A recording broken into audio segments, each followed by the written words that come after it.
Dans la première vidéo, on a vu comment Netflix a commencé en louant des DVD. Maintenant, voici comment ils sont devenus un empire mondial.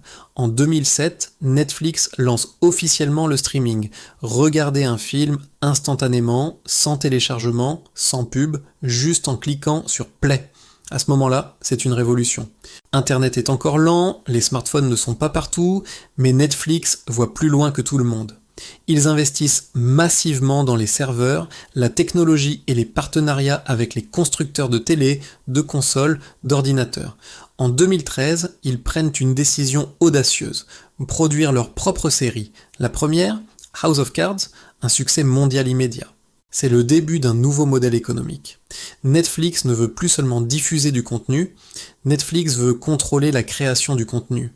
Arrivent ensuite Stranger Things, Narcos, The Witcher, La Casa de Papel et des dizaines d'autres. Les gens ne viennent plus seulement pour regarder un film, ils viennent pour regarder du contenu Netflix. À partir de là, la croissance devient explosive. En 2016, Netflix est disponible dans 190 pays. En 2020, pendant le confinement mondial, l'entreprise dépasse les 200 millions d'abonnés.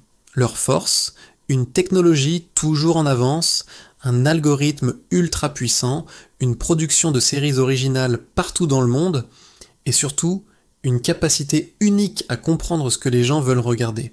Aujourd'hui, Netflix est l'un des plus grands acteurs du divertissement. Et tout a commencé avec une simple idée: rendre le cinéma plus accessible. De l'envoi de DVD par la poste à un empire mondial du streaming, l'histoire de Netflix prouve que l'innovation, ce n'est pas seulement inventer quelque chose, c'est oser changer les règles du jeu.